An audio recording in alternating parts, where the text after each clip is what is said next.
of the Pick and Downs podcast. I'm your host, per usual, Sean Tyson, here with Zoo and Peebush. How you guys doing? Doing well, man. We've got some entertaining NBA going on right now. We got a couple storylines with the Bulls over the last week or so, man. You know, it's starting fresh. It's NBA season, man, in full swing. I know we got a little NFL draft coming up this week too, so busy April. Yeah. Get to see my boy Zoo in person on Saturday back in Chicago, so it's gonna be a good week, man.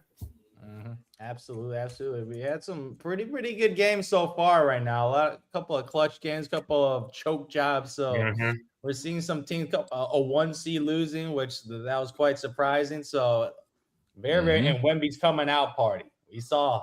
I watched that game beginning to end. I was like, wow, this guy is on another level. So shout out to Wembanyama's debut performance, but we've seen the stars show out.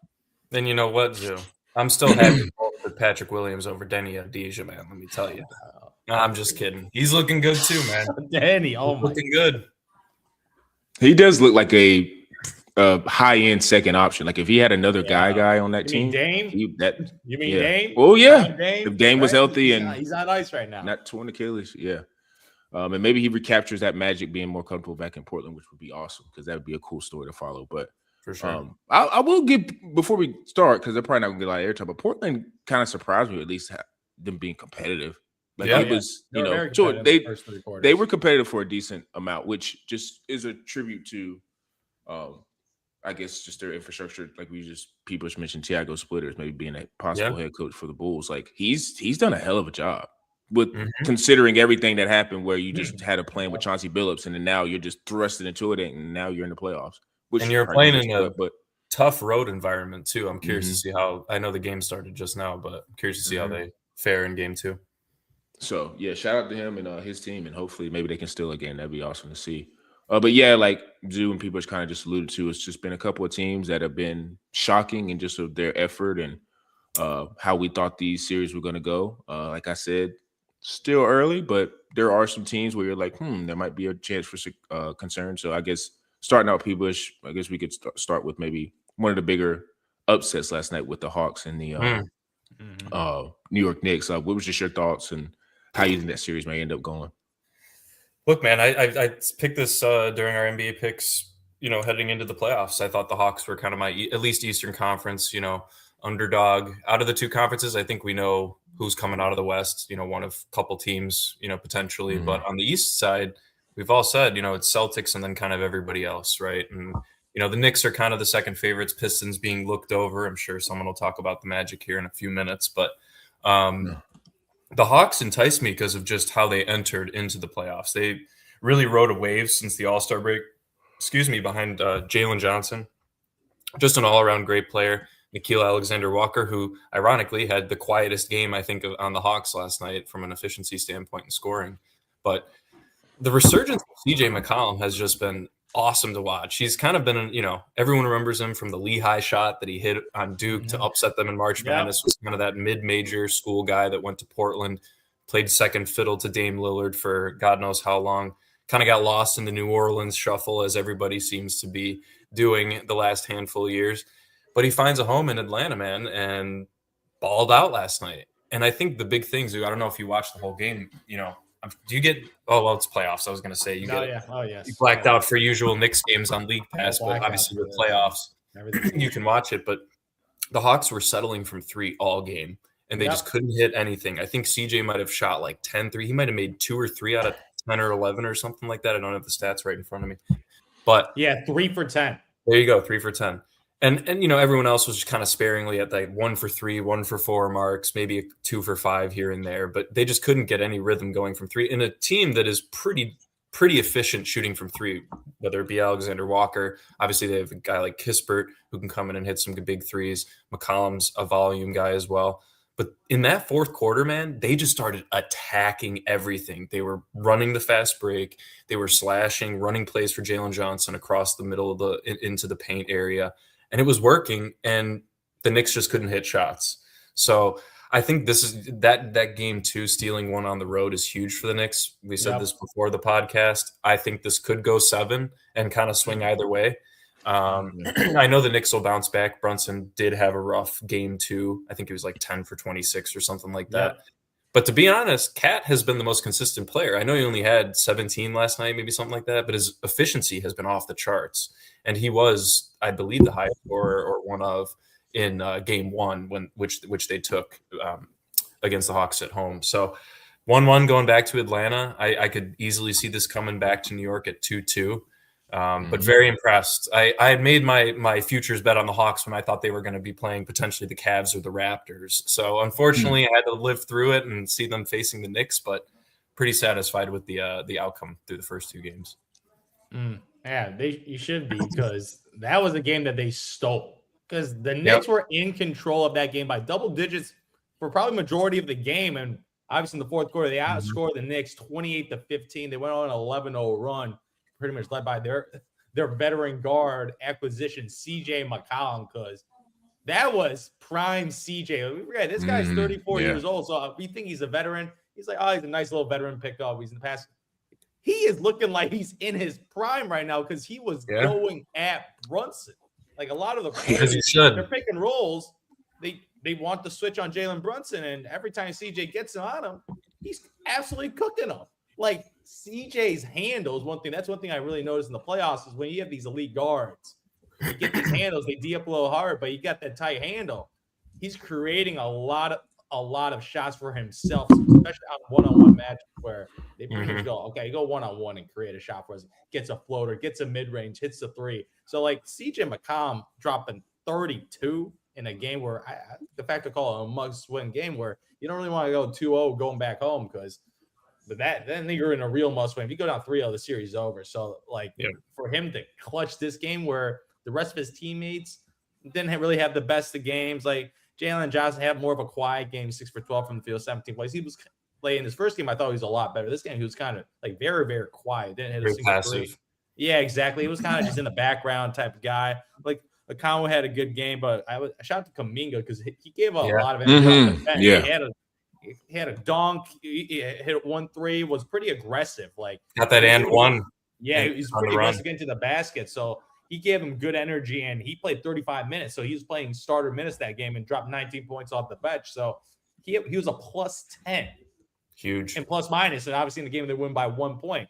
Those Jonathan Kuminga minutes in 35 minutes was very, very productive. So shout out to Kuminga off the bench for making some noise right now. But as I mentioned, it was the CJ show, and it was kind of picking on one of my favorite players in Jalen Brunson, where as great as an offensive player he is, and he like him on a bad day, he's still 29 points, 7 assists, and bad shooting though. Yeah, I mean, he shot 40% from three, so that's good. Fair. But the 10 for 26, obviously that efficiency, he's a pretty efficient guy. So like he did not have the most efficient game, and he also had 3 turnovers too. So like not his best game, but in a bad game, they were in control of this game. And as you mentioned, like the rest of the teammates did show up. Like Cat, 18 points. That's all I can ask for Cat because he's a pretty volatile guy. Josh Hart had 15. I think Bridges is probably the guy that probably led his team down the most with 3 for 10 from the field. But the rest of the team played relatively well this game, and they were relatively in control, even with Brunson struggling in the first 3 quarters. Like Brunson kind of got hot at the end of the game, where he scored a bunch of baskets. Obviously, that 3-pointer that tied the game, but that was a game that I'm just shaking my head because I think they're clearly the better team. But for a game at home like this and blowing that type of game where, man, imagine you go to an MSG, pay $500 to watch a playoff game like this. Oh my God. That would frustrating. Burn me because they had it. They had it. Like allowing an 11-0 run against this Hawks team where they weren't even shooting that well and they got super hot. Like they finished the game shooting 49% from the field. 49%. So they got extremely hot in the fourth quarter, and obviously the Knicks allowed that to happen, and they couldn't stop the bleeding. So that was I think that was an atrocious loss for this team. That was and with McCollum missing both free throws at the end too. I know.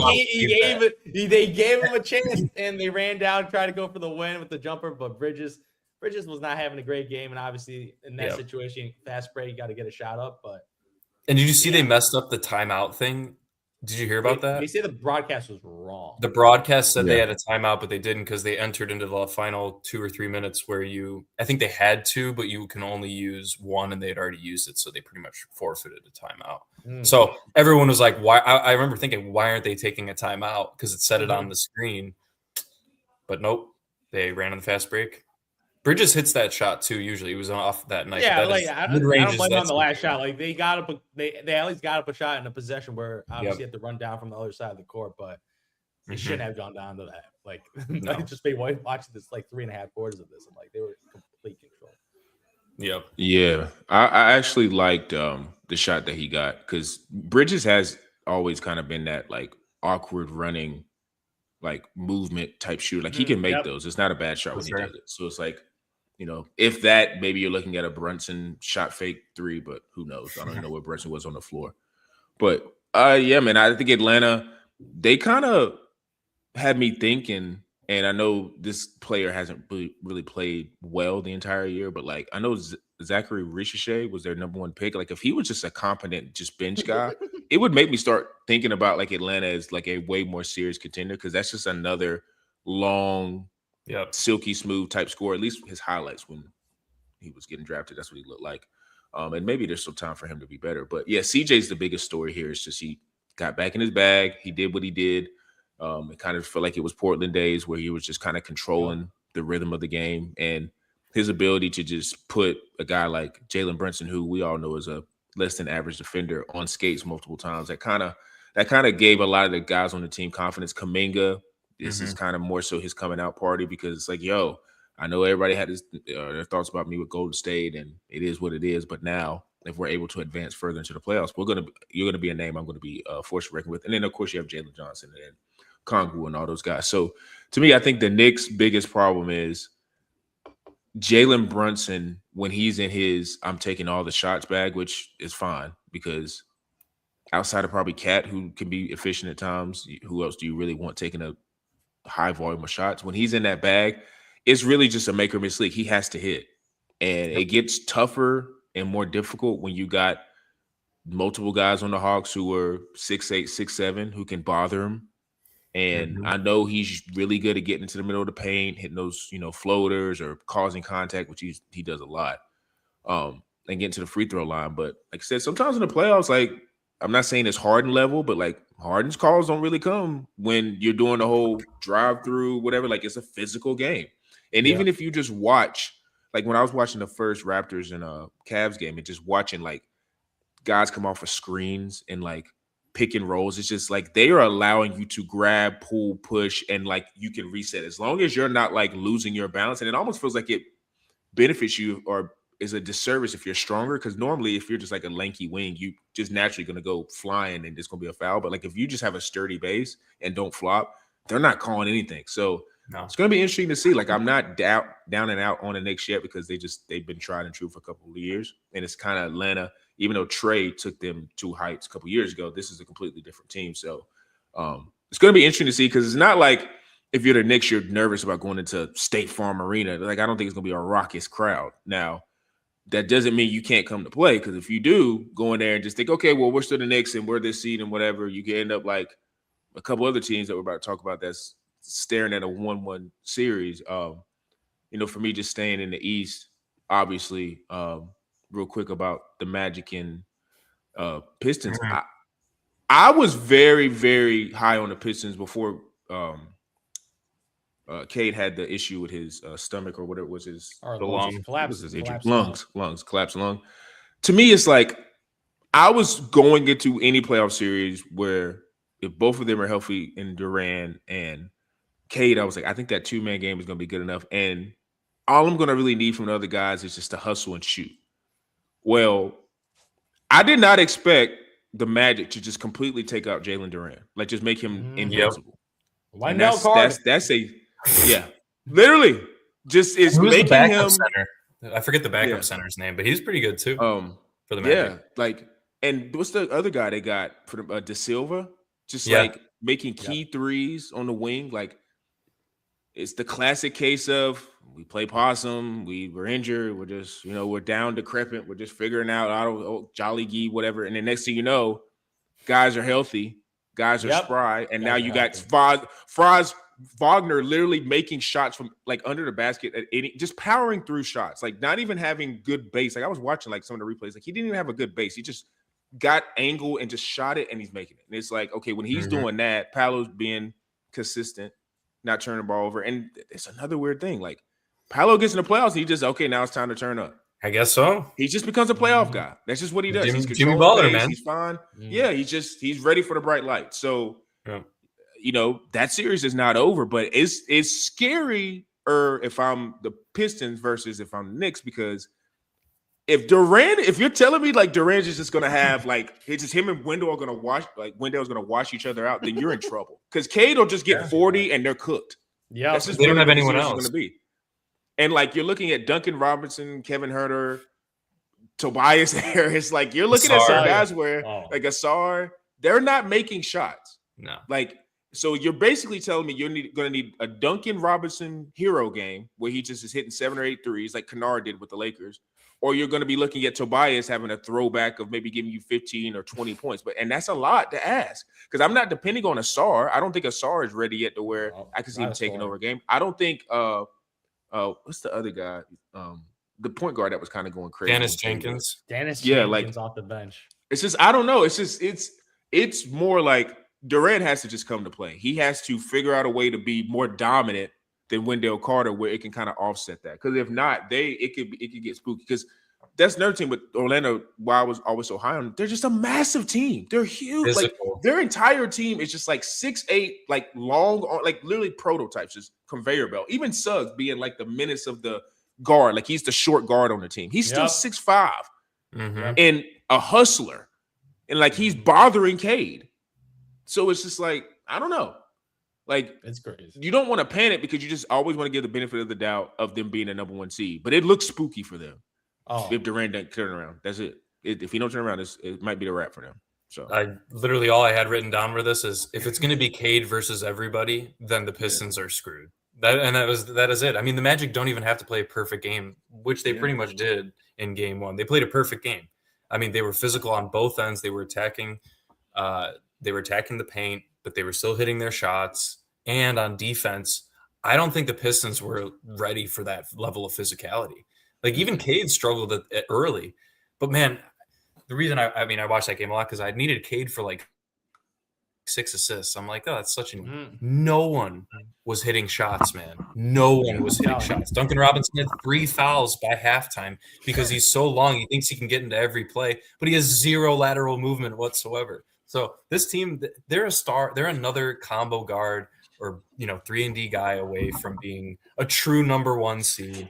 I'm not going to compare him to the 2015 Hawks, man. They're not that good of a team. They're not that well. If they lose them, if they lose in the first round, sure, okay, then that's fine. But this team is not complete, and I think Vegas knew exactly what they were doing when they put them as the true 3rd favorite out of the East. I think that was a fair assumption that.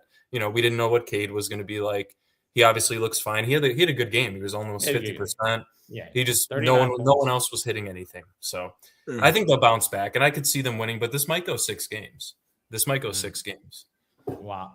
Wait, the Pistons? Yeah, I think the Pistons still win this because Durant. I'm sorry, he didn't even take that many shots. And as much as I've watched Wendell Carter, he's not shutting him down like that again. And I think Bickerstaff will find ways to get him more involved.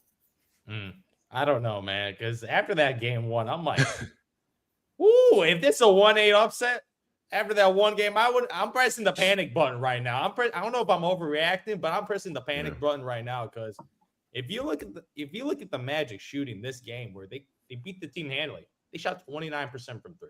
Yeah, so they didn't shoot it lights out. It wasn't like, oh, the 3 you shot 40% from 3, you had an upset. Like those games happen when you get hot from 3. Yep. You can upset a team. No, they're 10 for 34, pretty mediocre. So that's one thing I know. Like Desmond Bane, their veteran presence, they brought 7 for 20, 1 for 8 from 3. Bad game. Awful game.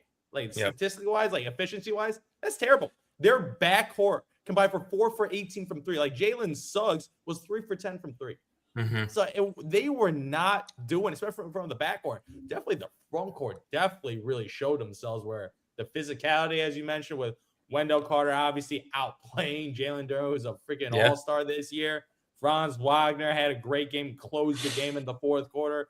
Paolo in the first half carried the team. But as you mentioned, Paolo, he got 23 points on 8 for 15 he starts hitting his threes in the playoffs now, man. Like he doesn't hit the threes in the regular season, but he's 2 for 4 from 3 right now, and he had 9 rebounds, 4 assists, and a steal. So he was a very, very effective player this game. So you're looking at this roster right now where the physicality is what the Pistons made their name off in the regular season. That's what they're known for.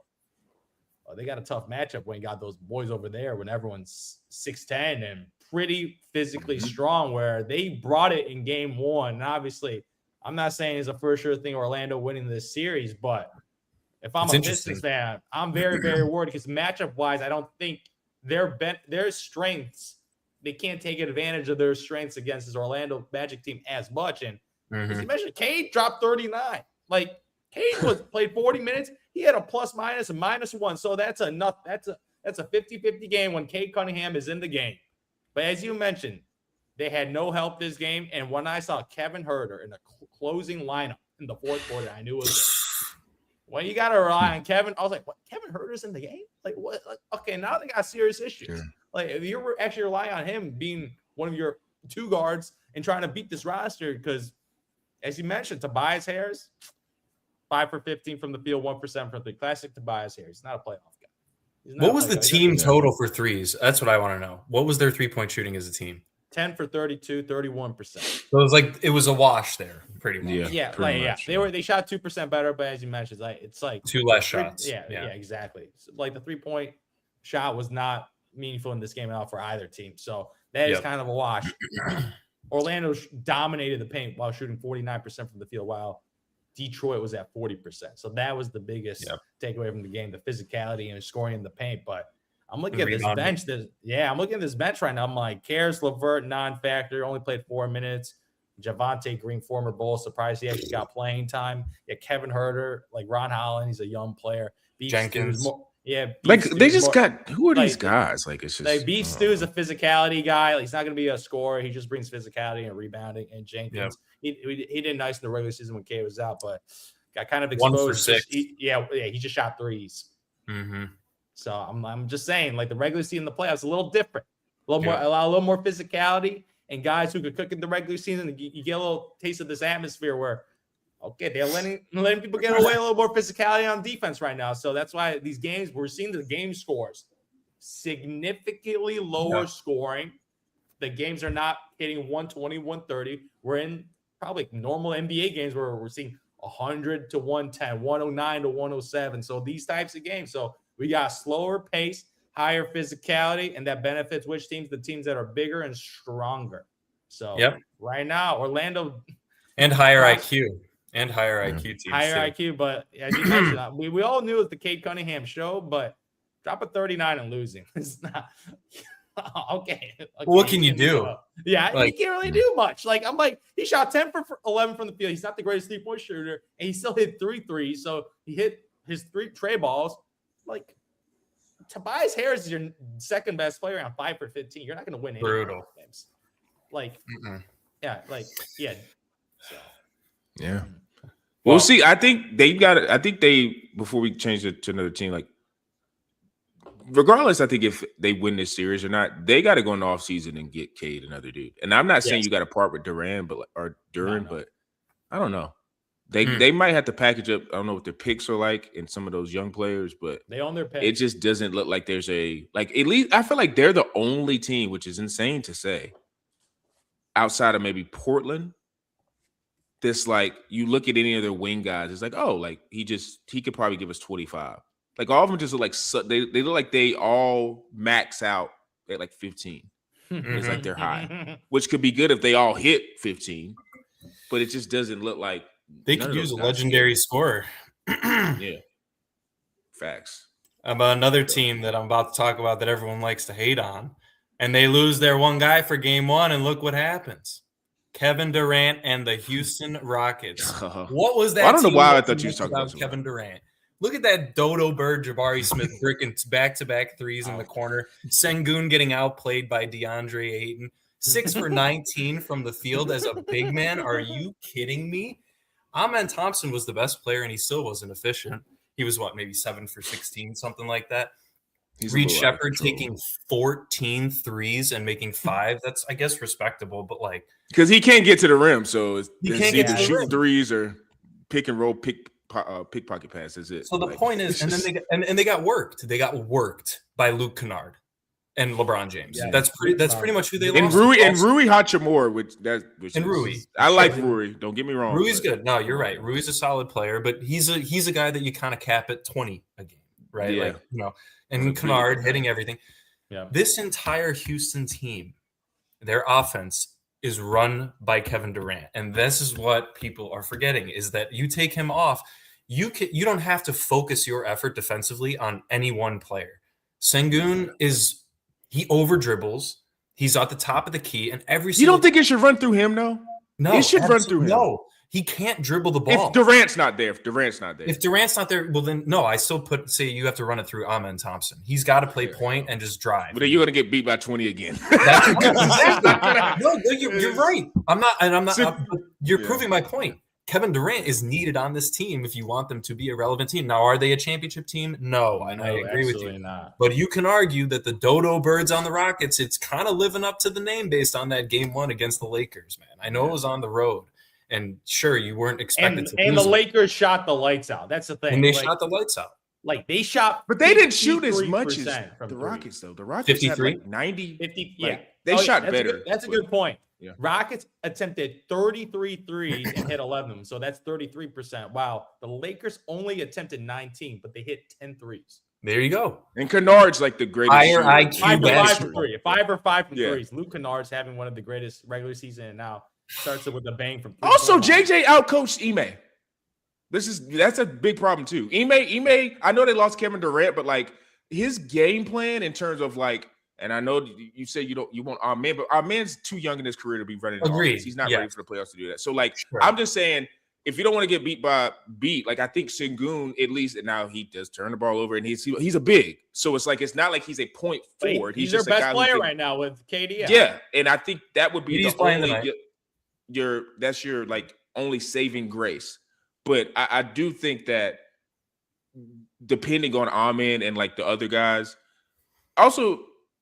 If you want to be honest about it, like the Rockets have too many young athletic guys to allow who the Lakers are constructed as. I know Kennard went crazy, but it's more so like, okay, sometimes it's not even about X and O's and who's running off. It's like, do you have pride? Like, dude, you got all these guys we talk about like depth pieces of like Tyrese and all these guys. Like, dude, like show some pride. And like, I know Bron's gonna do what he do, but like gang up on Rui Hachimura, like gang up on whoever like is Marcus Smart and the throws of Bronny if he's in there for 2. Like, you got to have some pride, dude. Like, it's like, to me, it just felt like they thought they had it in the bag because they're looking at 41-year-old Bron, and they're like, well, we're more athletic, and we'll be able to outlast them. And I know Durant wasn't there, but it's like, come on, man. You got to have some – like, they're if you just look at the teams, how many Rockets players would you want over, like, Durant and Bron Washington? Like, you would want every other player. Like, I know Kennard went crazy, but, like, the Rockets have, like, the next 7-8 players. So, to me, it's either – but they don't have someone that can – and I know he's not a leader, but you can at least rely on him to hit a shot. To score. But people say they weren't running good offense with Kevin Durant either, though. Okay, Kevin Durant doesn't run an offense. He's just a good player that makes shots. And if he's missing shots, they still lose. What was the one? They lost by 9. They lost by 9, right? Yeah, like – something like that. Okay, Durant, you take Kevin Durant out, and they're not shooting 53% from 3. I know they only hit 10, but it's still all relative. Come on, man. Like I guarantee you, if anyone wants to bet with me tonight, I guarantee the Rockets win if Kevin Durant plays. And I think most of you would agree with that. Yeah, but I think the point you're saying is they can't run an offense, and Kevin Durant don't run an offense. That's two separate points. Their offense is still trash with Kevin Durant. Their offense is still trash with Kevin Durant on the floor. Not running the offense. But the offense is more reliable than it is without him. Yeah, because Kevin Durant can score. Exactly. And you can rely on him. Amen Thompson knows he can drive and kick it out, and he's not kicking it out to Reed Shepherd, who might be shitting his pants, in his first playoff. Right? He's been there before, He's been there before, right? And he might not be the verbal leader, he might not be the mature leader, but he is the leader of the offense. And that's all that matters in a series that they should be favored in, to your point, Sean. If they should have won. I think they should have won that game, but the Lakers were hot. It is And what Kennard's it is. probably not gonna. Yeah. No, I don't know. but now Luke Kennard in his regular season this year, He's a shooter. Yeah. He shot 48% from three. Yeah, But no, 5 for 5 is out. 100%. Like that dude's Right. having one of the greatest Regression to the mean, Zoo. I know He's going to go 0 regression for 5 was- tonight. No, I don't know. He might just hit half his threes now. 3 for Like, 5, this- which he's- could shift the game. It's no fluke how good of a shooter he is. Yes, he gets he's good looks. like- He's gonna hit open shots, and I think LeBron in this game, he kind of just went point guard mode. Like Mhm. LeBron Loki wasn't that aggressive looking for a shot At at all. all in the first half. And Marcus Smart, he had a hell of a good passing all game. So He- like he's like I think they coached Ime. I know we love Ime, but I like know, I think JJ had a better I'm play. plan. I'm a JJ Redick guy. He's got It's his just- LeBron James and a bunch of guys playing team basketball. It's just higher IQ basketball. They have Marcus Smart, who's always been a high IQ basketball player from a Yeah. just maybe sometimes he's gotten a hot head, but LeBron and Marcus Smart running your team versus Reed Shepard and And Ahmed. Ayton, we gotta give Ayton credit. Ayton played like a good. He's beast. been playing He played good. well. He played He's well. been Yes. playing good. He's So- not Yeah, a he dominated the first you know. center matchup against Şengün with Exactly. 80% shooting and 11 rebounds, which you got to Şengün is so frustrating because he is a little. I don't know. I He's just like his soft. talent, but he is a little. He's a little like he needs. He probably just needs reps, but I like his talent, and I think Yeah, if he had a point guard on his team, like a real like Van Vliet, which I know he's not an elite guard, but like if he had a guy like that, he would probably be better. The bigs, as much Hey, as he needs people to want be to make set bigs up. point They forwards, need to give yeah, he him needs to be set up. post touches because Not top of the key. Yeah, no, like his handles Yeah. are still. And I he know has he's the trying same to be- They're moves. very loose.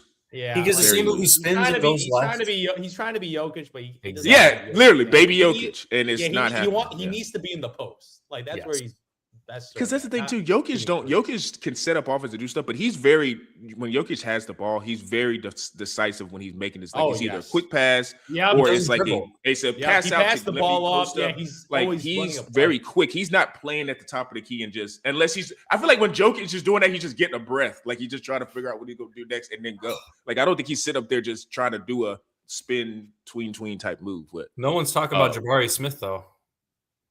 Dodo. I was so high on him 12 coming out of rebounds. school, but He it had was 12 rebounds. mainly He had 12 rebounds. that I thought he was gonna be able to dribble, and he just can't. He can't Oh, he dribble. can't he's dribble. he's literally a 6'10" shooting guard. That's a spot up shooting guard, and Yeah, it's just he's a classic stretch four. He's Al Horford at Yeah. 35 on the Celtics. That's what he's turning into. I'll take Al Horford. That dude was draining threes in the Well, he play. ain't, but he's bricking them instead. yeah, he's not making them.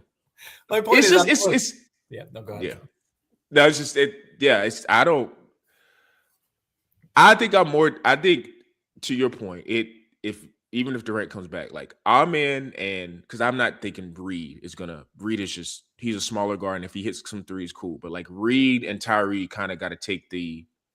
We're gonna be aggressive on offense and make shots, and you got to take the task of tiring Braun out because those are the two guys who are wings who they got to figure out how to make him work, even if it's just a situation where you're doing it full court and just making Braun have to work to get up. Like you got to do something to tire him out because the game it just did not look disjointed. That's why I was like, maybe it's coaching, like Ime, like whatever. Because I mean, people forget like Ime did blow that Heat series. Like it's just that wasn't just like a like that. That's people forget about it because he had some other stuff happen, but like that was a thing. So I liked him as a coach.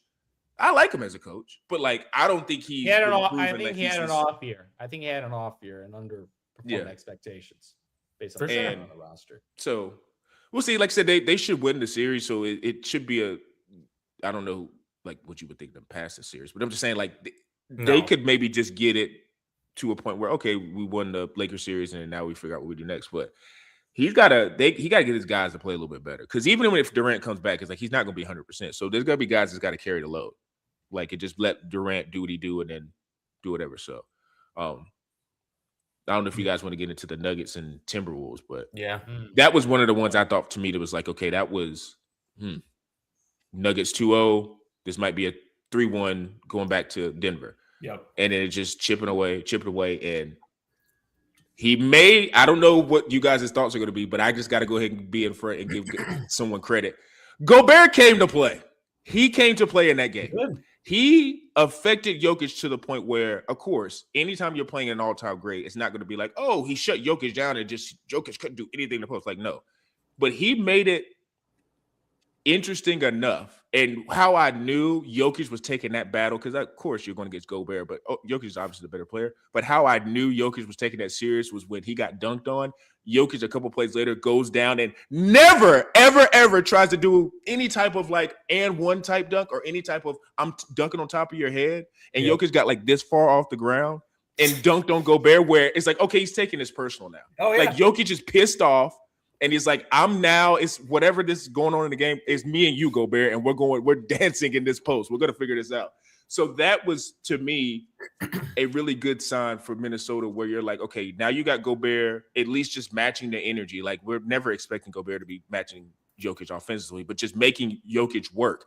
Because I also think because of the physicality of what Gobert was doing in the post, there were some shots that I saw with Jokic where he was settling on the outside, shooting those threes where he maybe could have got down in the post, but I think he was settling because it's like, dude, it's hard to go against Jokic or go against Gobert all the time.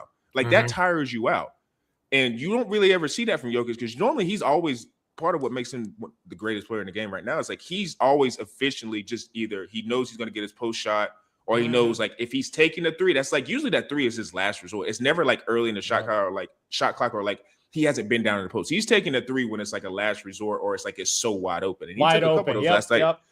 And I think Gobert was part of that reasoning. Like, and lastly, for me, is like got to give a shout out to Dante DiVincenzo. Like, he's a Swiss Army knife. Like, you almost wonder, and I know it's hindsight 2020, we don't know who's gonna do whatever, but like, I always wonder what would happen if you switch him and Josh Hart out. Like, I know Josh Hart means so much for the Knicks. He's their, basically glue. But it's like just from a scoring punch and how like DiVincenzo's not a slouch on defense too. Like he tries, like he's a all-around player. He's just 6'4". So it's like I look at him like he could be the guy in this series who could shift it one way or another. Because obviously you're gonna have your two guys. I mean, Julius Randle came to play, and you're gonna have Ant, even though it feels like he slowed down by the knee, but I think he'll, as the series gonna hook it a little bit better. But DiVincenzo being that, and McDaniels was good, but like him being that X factor could be a situation, because I know Jalen McDaniels was talking junk, but like everybody on that Denver defense is food.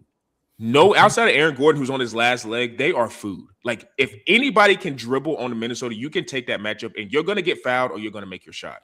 Yep. And that's kind of something where I knew that was a thing during the regular season, but I just figured during the playoffs, like it would maybe just fix itself where energy, like you're just going to think everybody has energy. So like they're just going to play and they're going to figure out how to be a little bit more active on defense. But Denver is god awful on defense. Like they just know Jamal, none of them can stay in front of any of those guys. And it's either with Minnesota, I think why they came back, they were just confident. Like, dude, we can. I think Anthony Edwards and they were probably in the huddle like, oh, we can get past these guys. Jamal can't. Bruce Brown, those guys can't. We can take us off the dribble. Even DiVincenzo is getting to the rack. Like, they can't guard. So it's like, if we just lock in and make shots, we can beat these guys. So that's going to be the biggest adjustment because Jokic is going to do Jokic, but Cam Johnson, those other wings, like, and I'm sorry, but Valanciunas, like it.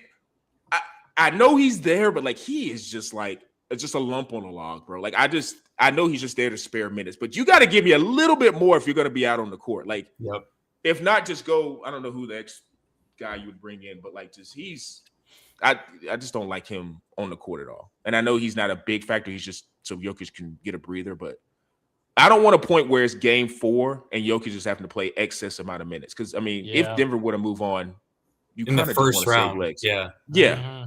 So that's kind of my thoughts. But I'll let you go next, but just real quick, I'll get mine. Julius Randle, we didn't really talk about him too much. He had a great game, man, and he took advantage of exactly what you were saying.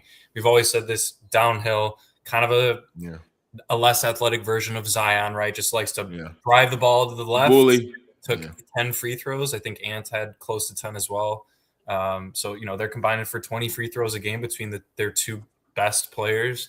That's great. You got 16 and 14 respectively from your 2, 3, and D guys. Another thing about Dante, real quick, Sean, he's a good facilitator too. He can actually pass the ball on a team that is kind of desperate for a true point guard. Ever since, I know, right, they have Mike Conley back now, but he's more of a coach now. He plays. He's more, he's put some slacks on, Mike. He's hitting that Udonis Haslem level. Yep. Still got the warm up on, but 4 minutes a game towards the end. So yeah, I agree. But I mean, looking at the plus minus, Julius Randle, McDaniels were both positive.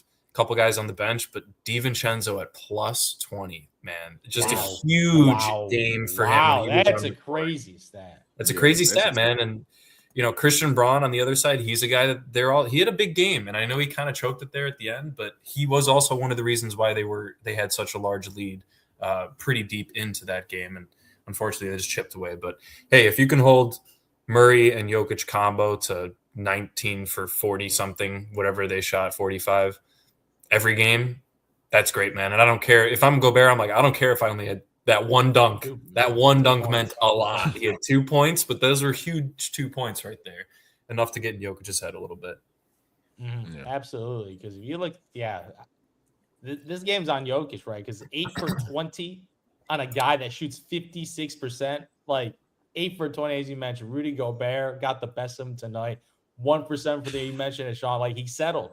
That's what happens. Like having such a big guy, obviously, former DPO multiple time, DPOY. He's a good defender, and obviously he's length. And Jokic had 8 assists and still did his almost triple-double thing with 15 rebounds, 8 assists, and 24 points. But that efficiency is not going to get it done. While his crime partner, Jamal Murray, he did his job. He got 30 points. Obviously not the greatest efficiency, but 6 for 14 from 3. Man, a freaking half-court shot, like his 7 assists, 4.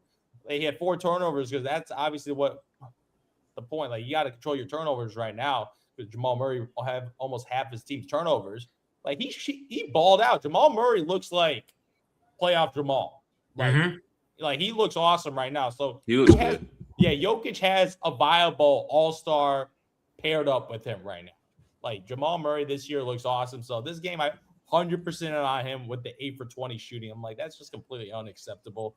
And even his plus minus only a +1, so barely even beating the Timberwolves with him on the court right now. And even his shooter, like Hardaway Jr. came in and he shot the lights out, like 3 for 3 from 3. He even got to the free throw line 8 times, which is crazy. But like, that's actually surprising. He came in 16 points in 27 minutes. He had a +4. He has the highest plus minus for the roster, so he gave them some good bench minutes.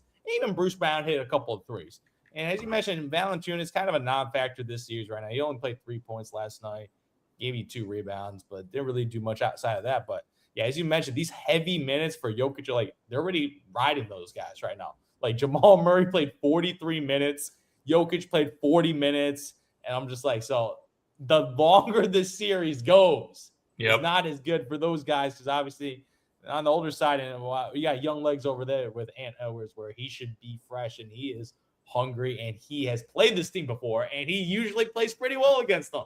Like, something about this Nuggets matchup, he matches up pretty well with them, and he had not the most efficient game, but he had 30 points and he had the 10 rebounds, which I love from him. Like for him, he'll never be the greatest playmaker because I don't think he's just a natural passer. So the 2 assists doesn't really bother me, but getting 10 rebounds in the game where you want to end possessions on a miss right now, I think that, like, he led his team in rebounds.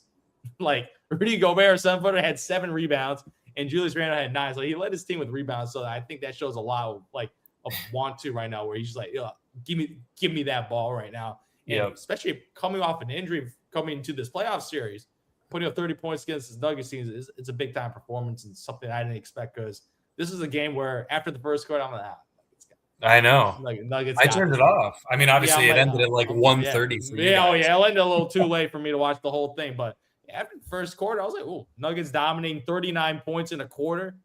That's crazy. 39 points." But then Minnesota drops 39 points in a quarter to equal up. So it was 0-0 after the first half. So as you mentioned, Dante DiVincenzo hit the 4 threes. He's obviously, I call him a playoff because I remember when he was on the Knicks, he consistently hit big shots and big threes and played high IQ basketball for that Knicks roster. So he's a very, very good playoff guy, not just a regular season guy. He's a good playoff guy, role player, and he stepped up to hitting 4 for 7 from 3, which was massive because the team shot 41% from 3. So he was the leading 3-point shooter for that roster right there. So I got to give DiVincenzo, I got to go Bears defense, props for and Julius Randle, who's kind of rewriting the script of his career because when he was on the Knicks, he was god-awful in the playoffs every single year. And now Julius Randle is having a nice little series right now. We'll see how he does. But I feel like he's definitely proven the haters wrong. I'm probably one of his biggest haters ever because when he was on the Knicks, he was a negative on everything. When they got rid of him, I was like, hallelujah. He's no longer on that roster. because Julius Randle in the playoffs historically was pretty horrible. But now he's been a pretty consistent player, and I feel like the system in Minnesota, he goes with their system right now. So they give him touches, get him confidence up, he can hit a couple threes, even if isn't the best shooter. So he's found a good home in Minnesota using the best of his abilities, where when he was on the Knicks, I saw the worst of his abilities. Yeah. It's a lot of blowouts. Sean, I think you're on mute. There's a lot of blowouts, but at the same time, there's a lot of couple even series too. Like these 3-6 matchups, I think are going to be the best in the end on both sides. Yeah, I think those both could potentially go 6 or 7. I believe in them, but I'm actually even with like them going 6 or 7, and we eventually get to the second round. I'm so excited about those second round matchups because it's just all those second round matchups in a majority of the series, West or East, they could go the distance because it's just I think the teams are evenly matched. So.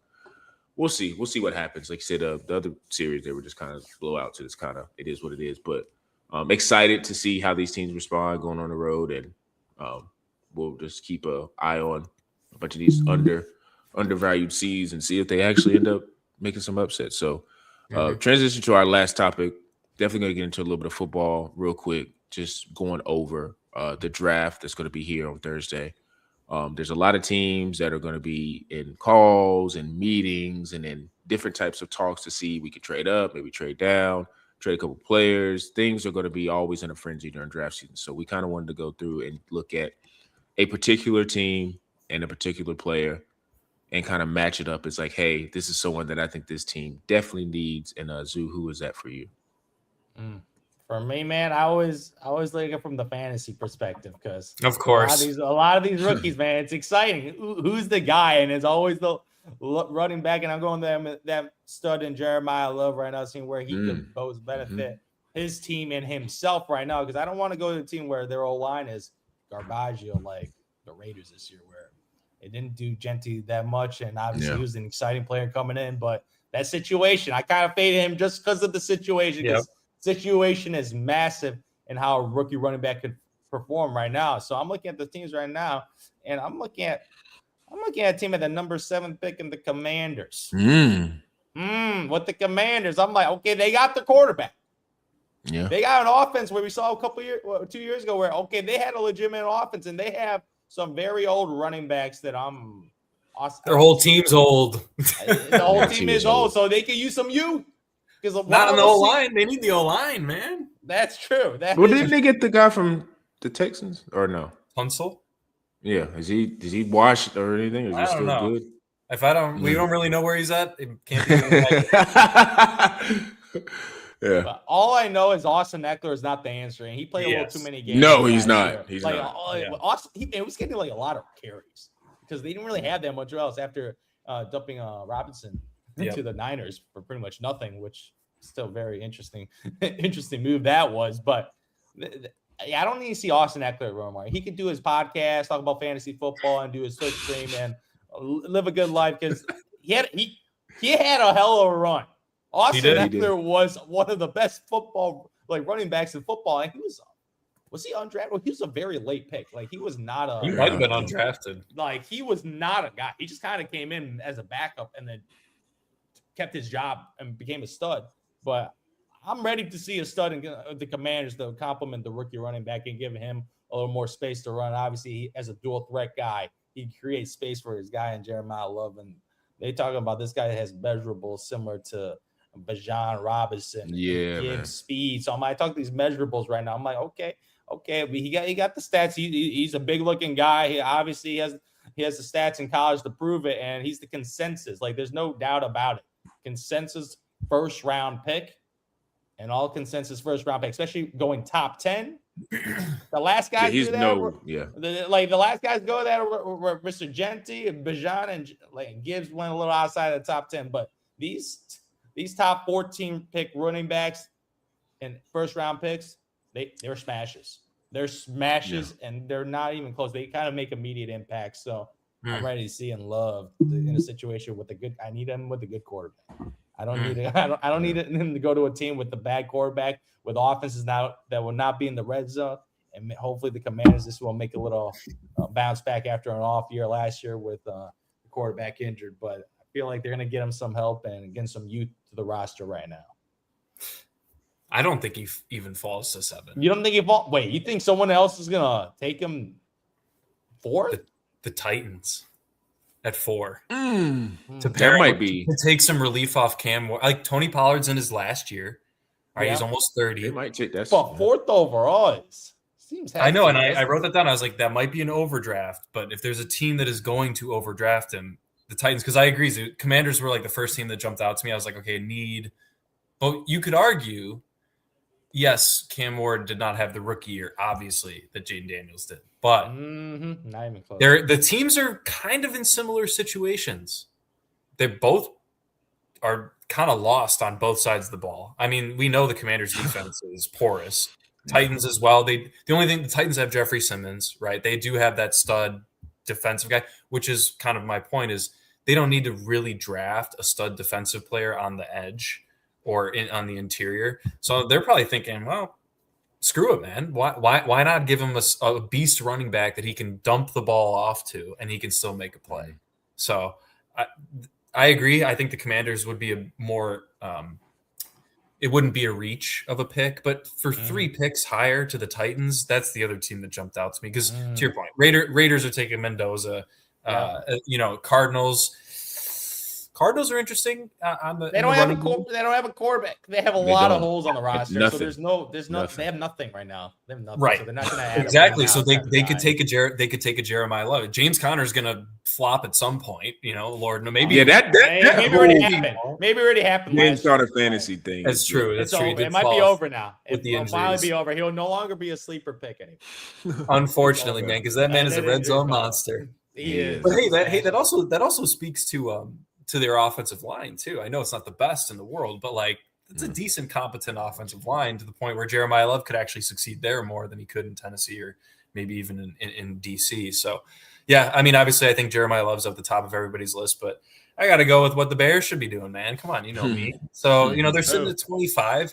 I was very shout out. We didn't talk about this at all, but the Bengals going all in for Dexter Lawrence was very interesting. I had said to you guys, I wanted the Bears to pull off that trade, but the 10th overall pick and other compensation for Dexter Lawrence, right? That's pretty expensive, right? I thought maybe they could get him for the 25th pick with the Bears making that similar type trade, maybe a second draft pick a little higher than what the Bengals offered. But that was shocking.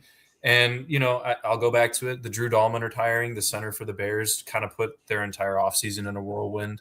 It just shifted all their focus from free agency, whatever you can go for and need to focus there. That affects where you're going to need to put your focus on in the draft. And I think it solely sits in 2 areas, the defensive line, both on the edge and the interior, as well as potentially a left tackle because they lost their top left tackle to a patella tendon tear right at the end of the season, which is probably, you could argue, one of, if not the hardest injury to come back from and be playing a professional sport at the highest level in which you were playing. So a guy I'm looking at, I don't think the Miami guys are going to be there. I don't think Ruben Bain or Mesidor. Mesidor might fall to the mid-20s, but I think he goes closer to 20 than he does. Maybe the Bears trade up for him if they really like him. But Zion Young out of Missouri, the edge rusher, I really like him. I think he's got very good measurables. He's got the length, the size. We saw Dennis Allen have major success in New Orleans with a guy like Cam Jordan, right? He loved to have his stud guy that can pressure the quarterback, something the Bears have been missing for years. And it's a pretty deep defensive line draft. If they don't find an edge, I don't hate on them taking a value at offensive tackle, but their needs are mostly on the defensive side of the ball, except for that LT position. They don't need to even consider positional weapon talent on the offensive side of the ball. They got 3 dudes. Maybe you take a late flyer in the 6th round at wide receiver, but they're focusing heavily on the trenches and potentially the secondary or linebackers. So Zion Young's the guy I'm eyeing if I'm the Bears. Just being realistic with the positioning and not assuming that any guys will drop majorly over the next couple of days. They have a Laramie Tunsil moment where he comes out with a gas mask. So this is bear down. I can't remember what year that was, but like it's just so funny. The world and like what we thought is bad and good, and it's just like I think more of it was like, hey, why are you like what who leaked this? Like what the whole thing that went behind it? And I'm thinking in my head, like, I don't know, but like if that came out now, it's just I think more people would laugh at it than it actually like hurt its stock, which it is what it is. It just that was super unfortunate, but in the time it was hilarious. But I'm looking at the Baltimore Ravens, and now that they have a pick, considering that the Max Crosby trade ended up not going through. So I kind of was thinking to myself, like, Baltimore, the reason why like teams like them, 49ers, Green Bay, just the blue bloods for the most part, reason why they're just always good and like they never really tank off is because they always usually hit the trenches. They hit the trenches, or if they don't, they usually get an elite corner and he's going to be good for however long. Like that's just what they do. And that method, for the most part, is normally how you want to build your team from the inside out. But players are getting older. Like we talk about all the time, man. Josh Allen, Lamar, that little crop of like quarterbacks that are coming up, like that are good, not really good, great. It's like you get old in this league fast. Now I know quarterbacks you can't hit them, and you know Lamar he'll probably get a little bit slow on his legs, maybe Josh as well. But you got to start maximizing these guys' time of them being like all pro level, right?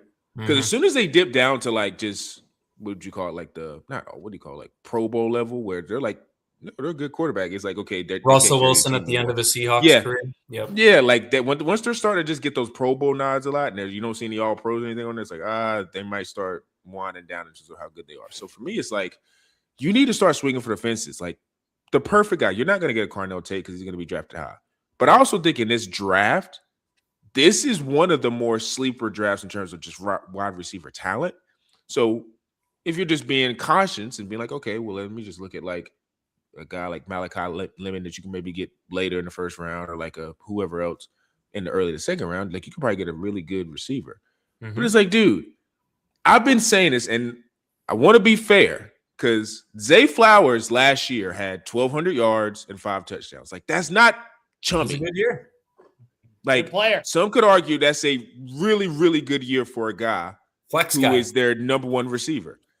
But to me, I just have this is a bias of mine, but it's like there's only a few, because think about just small receivers in NFL history. Like Antonio Brown's one of the greatest smaller receivers in NFL history. Like you could literally line him up anywhere on the field, X, Y, Z, whatever, and he's making plays. Slot, backfield, he's just that type of dude. But it's rare. And for me, it's like sometimes having a guy who's 6'2", 6'3", and can fly, or who can just do a post route and just not even catch the ball, just draw defenses to him because he's so fast and and like if he's shown any type of ability to catch, like you got to honor it, which is going to open up a guy like Zay Flowers. There's a guy named Jordan Tyson who played for Arizona, Arizona State. Just the spitting mold of like that type of receiver. Go downfield, nice, like basically start and stop. I don't think he's this type of player because Tet is starting to kind of look like, hey, he might be a fringe top 10 receiver, depending on like if he gets consistent quarterback play from Bryce Young. He might be that type of dude because Tet, the thing about him is like, obviously he's 6'4", 210 and can run route stuff, but he moves like he's 6 foot.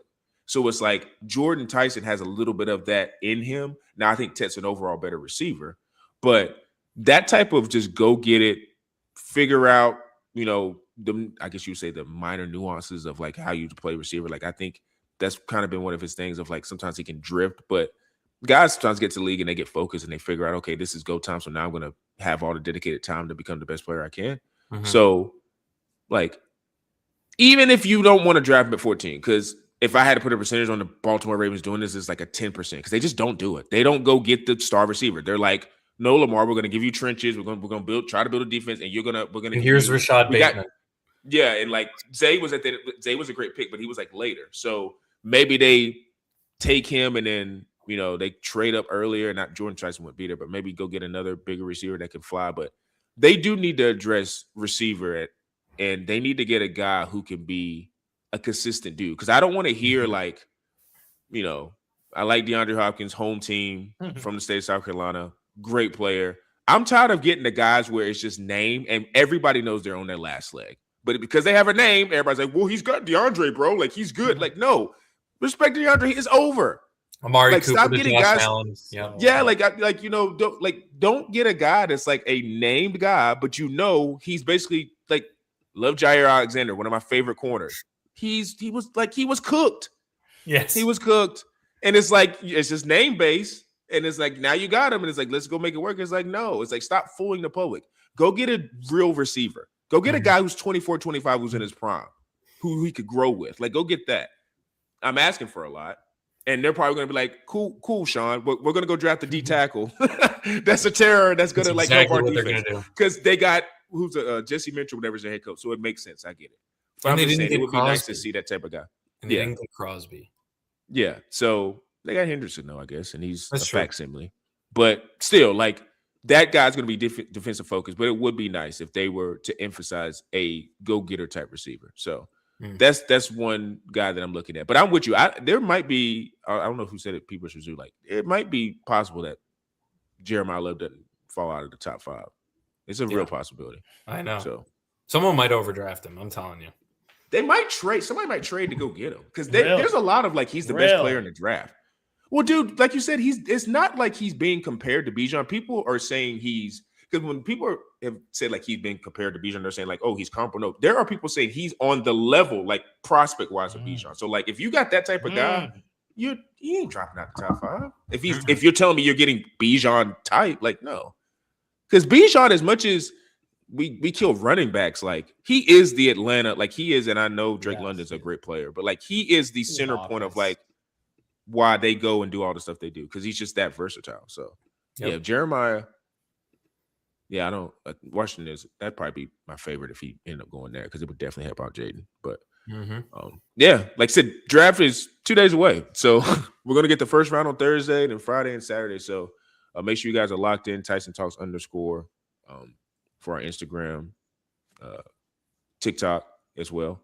Quantro Knows for our YouTube, Spotify, Apple. Make sure you give us a 5-star review, leave a comment so we can get in the algorithms. And for me, Zoo, and P. Bush, we are out.